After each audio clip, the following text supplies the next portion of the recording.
Halo pemirsa OB TV, Economic Update hadir untuk memberikan berbagai informasi terkait perkembangan ekonomi terkini bersama saya, Belinda Amanda, yang akan menemani selama 30 menit ke depan.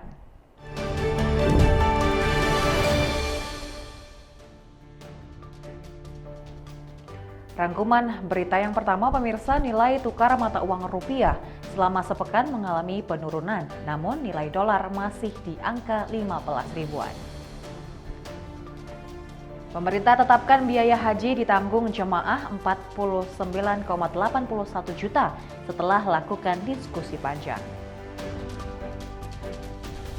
Imbas dari penurunan nilai ekspor Indonesia, Provinsi Jawa Timur juga mengalami penurunan nilai ekspor Provinsi Jawa Timur pada Januari 2023 senilai 1,71 miliar US dollar atau turun sebesar 12,78%.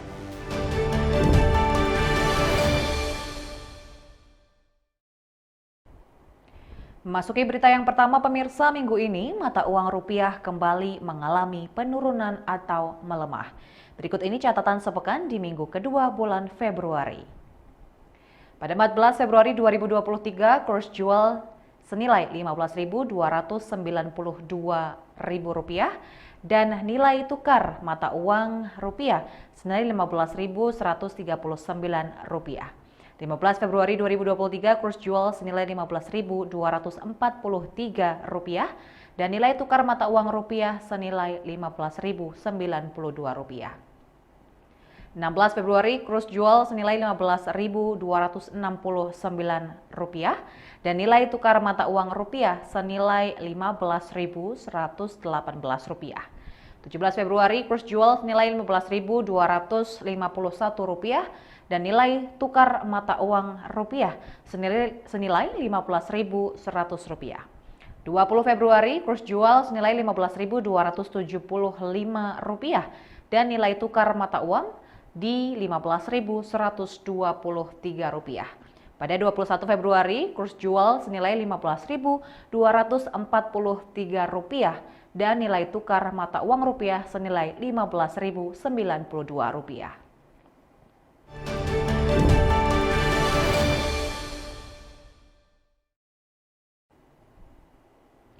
Beralih ke berita selanjutnya, pemirsa, Rektor Universitas Brawijaya, Profesor Widodo, beberapa waktu lalu telah meresmikan sarana pendukung Vokave Teaching Factory milik Fakultas Vokave, maksud kami Vokasi UB, sebagai Smart Cafe, dan juga Rektor UB menargetkan bahwa Vokave bisa menembus pasar luar hingga 500 outlet yang tersebar di Indonesia.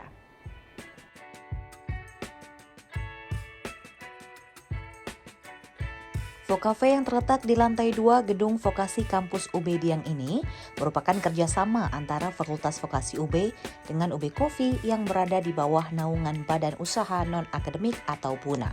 Dalam sambutannya, Dekan Fakultas Vokasi UB, Profesor Unti Dudikdo, mengatakan keberadaan Vokave ini merupakan bagian dari Vokave Teaching Factory yang terdiri dari 3 lini, yakni Smart Cafe, Smart Product, dan Smart Branding.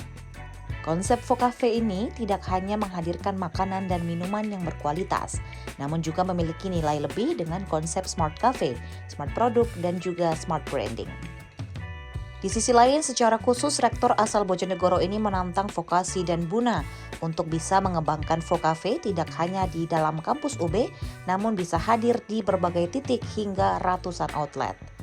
Rektor UB juga menambahkan bahwa harapannya bisa ada perkembangan secara akademik terkait dengan hadirnya Vokave. Karena ini bagian mahasiswa sekarang ya, apalagi dengan kampus merdeka dan seterusnya, itu kan ada kaitannya dengan proses untuk mengembangkan kompetensi, dan juga kalau ini ada produk-produknya yang memang hasil karya akademis, ya akan diakui secara akademis. Ya kan gitu. Bisa jadi ketika membuat produk itu ada kekuatan akademis yang dikembangkan, misalnya itu croissant nggak hanya sekedar croissant, tapi croissant yang justru bisa digunakan mungkin cocok untuk yang menderita diabetes gitu ya, mengurangi kolesterol, meningkatkan nilai nutrisi yang lain. Nah, jadi arahnya adalah ke sana. Saat ini industri makanan dan minuman juga sudah memiliki nilai lebih dalam bisnis, yang tidak hanya berfokus kepada produk semata, namun juga service. Profesor Widodo mencontohkan beberapa brand ternama yang tidak hanya menjual kopi, namun juga mengelola dana pelanggan melalui deposit dana pelanggan.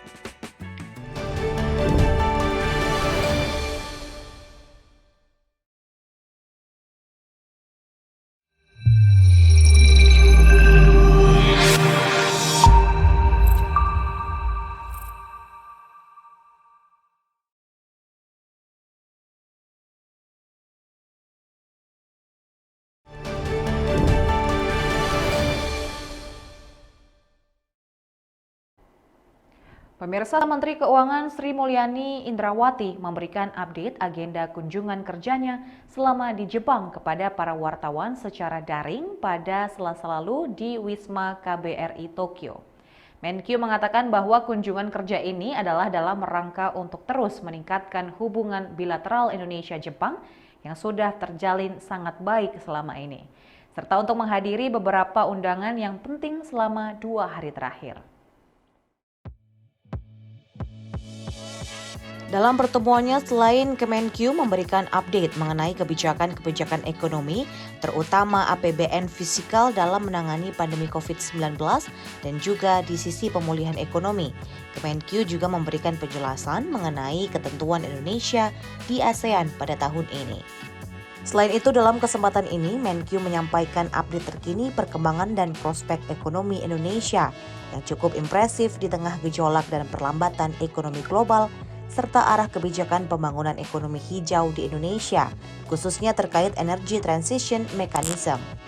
Sri Mulyani juga menambahkan terkait pembahasan mengenai peluang investasi di IKN, termasuk berbagai insentif yang akan diberikan pemerintah terkait pembangunan IKN, serta investasi di bidang sektor keuangan yang kaitannya Undang-Undang P2SK.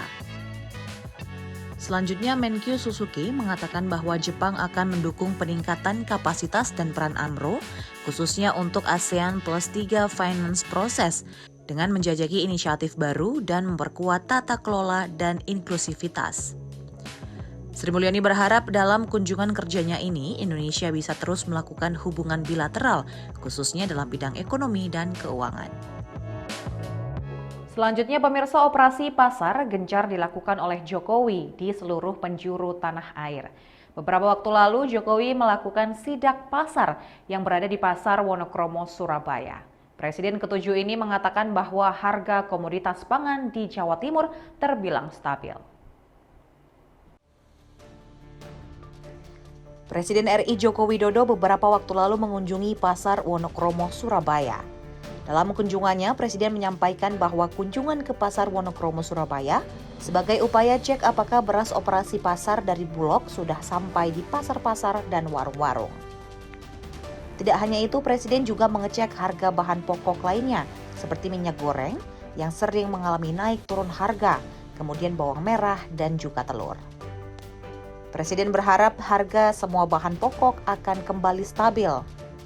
Hal ini juga terbukti dengan harga beras di Siska Perbapo per 18 Februari 2023 di wilayah Surabaya tercatat harga berkisar Rp8.800 sampai dengan Rp9.400. Akan tetapi di beberapa wilayah di Jawa Timur masih ditemukan di atas harga eceran tertinggi atau HET.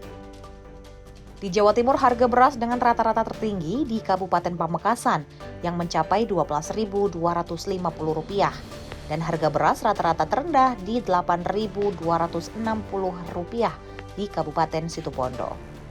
Sejalan hal tersebut, agar harga beras di seluruh wilayah Jawa Timur stabil, Gubernur Kofifa bersama Bulog, Pemkab, dan Pemkot, PT Jatim Geraha Utama, Perkumpulan Penggilingan Padi atau Perpadi Jawa Timur, Asosiasi Distributor dan Pedagang Beras akan terus menggelar operasi pasar.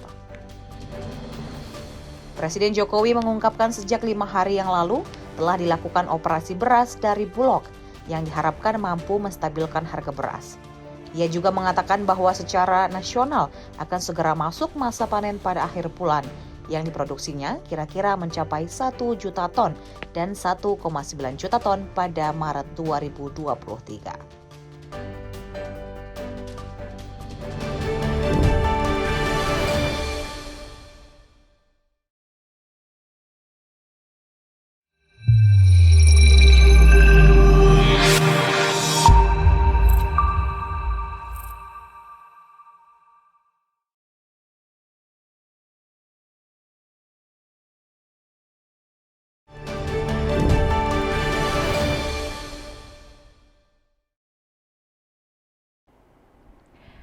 Terima kasih pemirsa masih bersama kami. Badan Pusat Statistik atau BPS mencatat kinerja ekspor dan impor Indonesia pada Januari 2023 mengalami penurunan dibandingkan Desember 2022. Nilai ekspor Januari 2023 sebesar 22,31 miliar US dollar atau turun 6,36% dibandingkan ekspor Desember 2022. Badan Pusat Statistik atau BPS mencatat kinerja ekspor dan impor Indonesia pada Januari 2023 mengalami penurunan dibanding Desember 2022.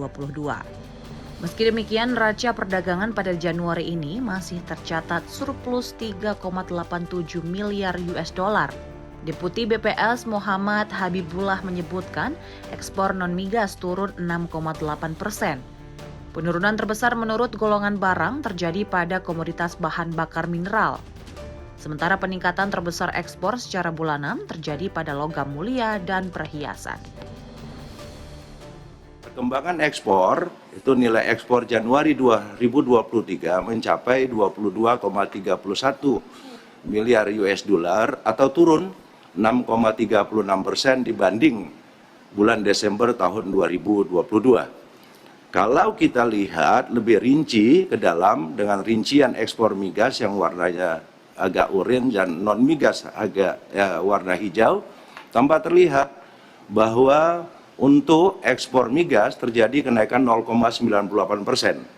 Jadi kalau secara nilai naik dari 1,47 miliar US dollar menjadi 1,49 miliar US dollar.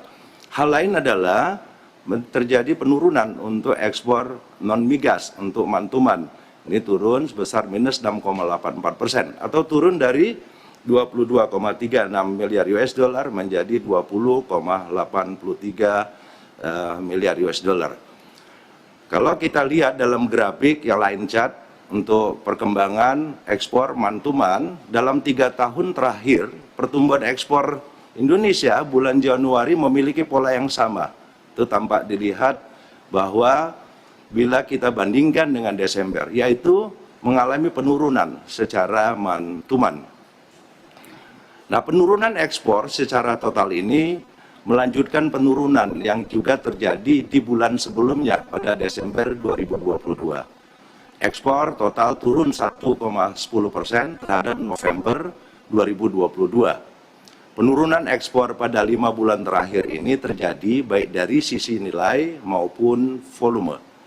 Penurunan ekspor non-migas sebesar 0,84% pada Januari 2023 terhadap bulan sebelumnya disebabkan penurunan pertama bahan bakar mineral atau kode HS27 turun sebesar 8,19%, biji logam, terak dan abu HS26 turun 36,44%.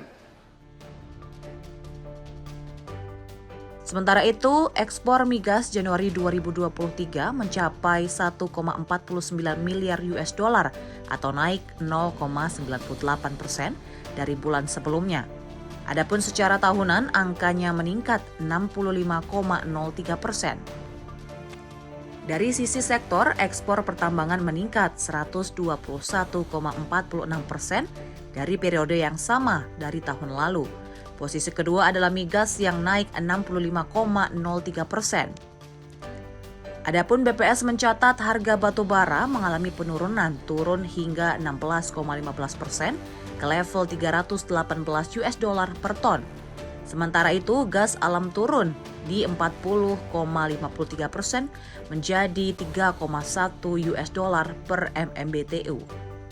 Di sisi lain, China telah membuka kembali keran impornya. Alhasil pertumbuhan ekonomi diperkirakan membaik pada 2023. Pemirsa, imbas dari penurunan nilai ekspor Indonesia, Provinsi Jawa Timur juga mengalami penurunan nilai ekspor. Provinsi Jawa Timur pada Januari 2023 senilai 1,71 miliar US dollar atau turun sebesar 12,78% dibandingkan Desember 2022. Nilai tersebut dibandingkan Januari 2022 turun sebesar 6,19%. Nilai ekspor Provinsi Jawa Timur Januari 2023 senilai 1,71 miliar US dollar atau turun sebesar 12,78% dibandingkan Desember 2022. Nilai tersebut dibandingkan Januari 2022 turun sebesar 6,19%. Selain itu, ekspor non-migas Januari 2023 mencapai 1,63 miliar US dollar atau turun sebesar 12,8% dibandingkan Desember 2022. Nilai tersebut dibandingkan Januari 2022 turun sebesar 8,38%. Sedangkan ekspor migas Januari 2023 mencapai 75,92 juta US dollar atau turun 25,50%. Nilai tersebut naik sebesar 92,45% jika dibandingkan pada Januari 2022. Pada bulan Januari 2023 ini mencapai 1,71 miliar US dollar, di mana ini turun sebesar 12,78% bila dibandingkan dengan Desember 2022. Jadi secara mantuman turun sebesar 12,78%. Di mana penurunan untuk sektor non-migas ini sebesar 12,08% dari 1,85 miliar US dollar menjadi 1,63 miliar US dollar.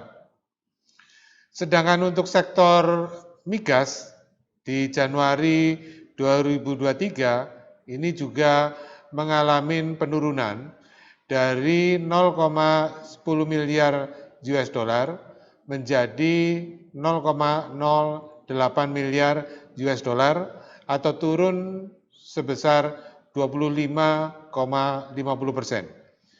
Itu yang terkait dengan mantumannya.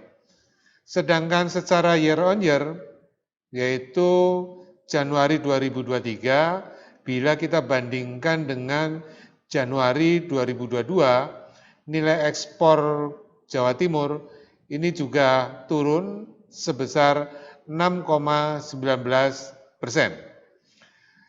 Penurunan 6,19% ini dikarenakan untuk ekspor non-migas yaitu turun 8,38% dari 1,78 miliar US dollar menjadi 1,63 miliar US dollar. Di mana memang ekspor non-migas Jawa Timur ini adalah mempunyai kontribusi yang besar terhadap ekspor Jawa Timur secara keseluruhan. Kendati demikian, pemerintah terus akan melakukan berbagai upaya untuk stabilitas ekonomi di negara kepulauan ini. Pemirsa, terima kasih Anda sudah menyaksikan Economic Update pekan ini. Terus update berita ekonomi terkini hanya di UB TV. Saya Belinda Amanda, pamit, sampai jumpa.